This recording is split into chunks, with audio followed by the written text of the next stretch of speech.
नमस्कार दोस्तों, आज बात करेंगे बैलेंस शीट का फॉर्मेट चेंज हो गया है नॉन कॉर्पोरेट एंटिटीज़ के लिए। हाँ जी दोस्तों, यहाँ पे ICAI ने the institute of chartered accountants of India ने गाइडेंस नोट इशू किया है।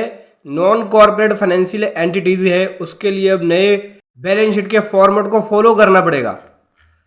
तो चलिए समझेंगे कि क्या है बैलेंस शीट का नया फॉर्मेट और किसके किसके लिए ये एप्लीकेबल होगा और इसकी इफेक्टिव डेट क्या है। साथ ही साथ न्यू फॉर्मेट का एक्सेल शीट भी लेके आया हूँ जो कि मैं आपको डिटेल में बताने वाला हूँ कि क्या है और कैसे आपको न्यू बैलेंस शीट के फॉर्मेट को फॉलो करना पड़ेगा।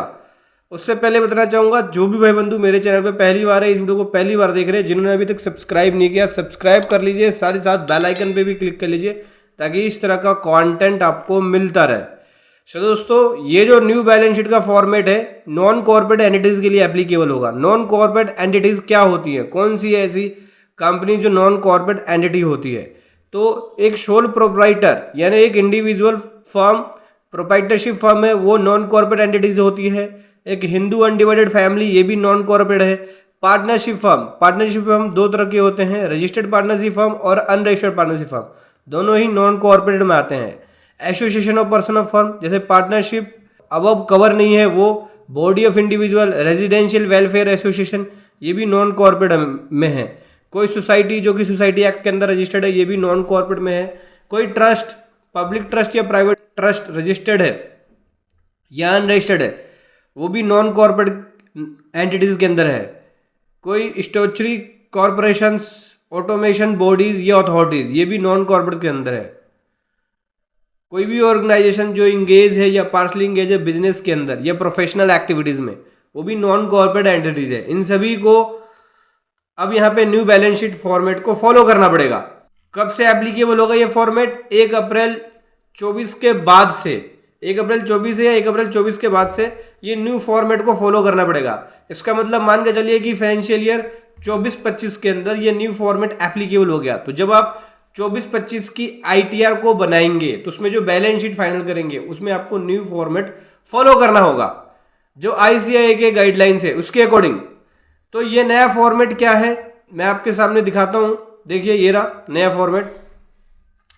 नए फॉर्मेट के अंदर देख सकते हैं यहाँ पे सबसे पहले नेम आएगा, ये बैलेंस शीट है। सबसे पहले बैलेंस शीट के अंदर 2 ईयर का कंपैरिजन होगा। पहले जो बैलेंस शीट बनाते थे वो T शेप में बनाते थे, T शेप वाला बैलेंस शीट नहीं बनेगा, वो इस प्रकार से बैलेंस शीट बनेगा। 2 ईयर का कंपैरिजन रहेगा जहाँ पे सबसे पहले बैलेंस शीट है जहाँ पे equity and liabilities, non current liabilities, फिर करंट लायबिलिटीज, फिर एसेट्स आएगा, फिर नॉन करंट एसेट्स, फिर करंट एसेट्स, फिर इसका टोटल आ जाएगा।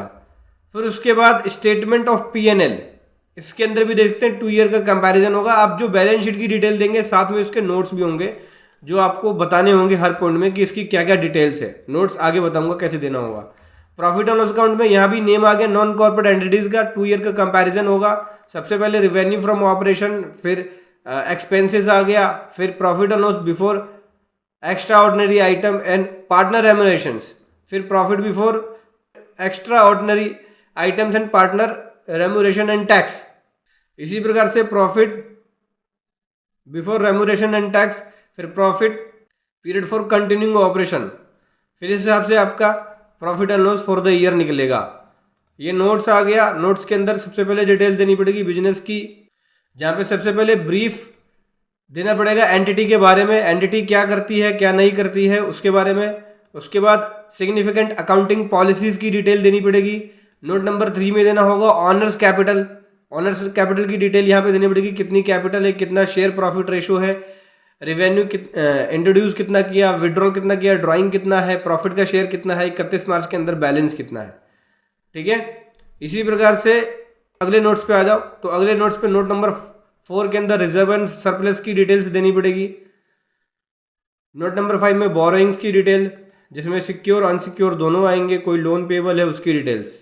नोट नंबर 5 में बोरोइंग्स की डिटेल्स है, क्या क्या बोरोइंग्स लिए हैं आपने। नोट नंबर 6 में डेफर टैक्स की कोई लायबिलिटी है उसकी डिटेल। फिर आ जाओ नोट नंबर 7 से 8। 7 में लॉन्ग टर्म लायबिलिटीज़ की डिटेल, 8 में प्रोविजंस, देन उसके बाद 9 के अंदर देना पड़ेगा ट्रेड पेबल्स की डिटेल, 10वें में है अदर करंट लायबिलिटीज़। फिर 11 के अंदर बात करें तो 11 में प्लांट एंड मशीनरी की डिटेल्स, बेसिकली इसमें डेप्रिसिएशन की डिटेल्स जाएगी आपकी। ग्रोस ब्लॉक कितना है, कितना डेप्रिसिएशन है। फिर उसके बाद आता है यहाँ पे इन्वेस्टमेंट्स की detail, trade investment, other investment, total capital of the firm आएगा। फिर current investment, non current investment, loan in advance की डिटेल जाएगी, लोन एडवांस फॉर द ये नॉन करंट एसेट्स की डिटेल जाएगी, ट्रेड रिसीवर्स की डिटेल जाएगी, कैश एंड बैंक बैलेंस की डिटेल जाएगी, अदर बैंक बैलेंस की डिटेल जाएगी। उसके बाद यहाँ से जाएगा रेवेन्यू फ्रॉम ऑपरेशंस की डिटेल, क्या क्या रेवेन्यूज हुई आपकी, cost of good sales, raw material consume, packing material consume, purchase, stock की डिटेल कितनी है, ये सब, fix cost, finance cost, operation cost, other expenses, ये सब कितना है। तो अब इस प्रकार से आपको बैलेंस शीट के न्यू फॉर्मेट को फॉलो करना है। कोई भी प्रोप्राइटरशिप बिजनेस हो, इंडिविजुअल बिजनेस हो, पार्टनरशिप फर्म हो, रजिस्टर्ड हो या अनरजिस्टर्ड हो, एलएलपी हो, कोई सोसाइटी हो, ट्रस्ट हो, एनजीओ हो, उन सब के लिए अब ये वाला फॉर्मेट फॉलो करना पड़ेगा।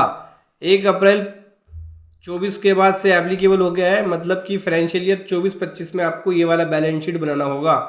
तो अब जो भी बैलेंस शीट पे साइन होगा, ऑडिट होगा या नॉन ऑडिट होगा, उन सभी के लिए अब आपको ये बैलेंस शीट का फॉर्मेट फॉलो करना है।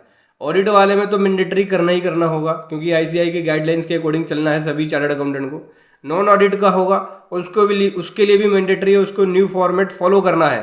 टी शेप बैलेंस शीट के फॉर्मेट को फॉलो नहीं करना है। अगर टी शेप बैलेंस शीट के फॉर्मेट को फॉलो करते हो तो आने वाले टाइम के अंदर जब भी आप उस बैलेंस शीट को कहीं भी रिप्रेजेंट करोगे, चाहे वो बैंक हो गया या कहीं फाइनेंशियल इंस्टीट्यूशन के पास, तो वो आपकी बैलेंस शीट रिजेक्ट हो जाएगी। तो आपको इस न्यू बैलेंस शीट के फॉर्मेट को फॉलो करना है। अगर आप इसको डाउनलोड करना चाहते हैं तो वीडियो के डिस्क्रिप्शन में इसका लिंक मिल जाएगा।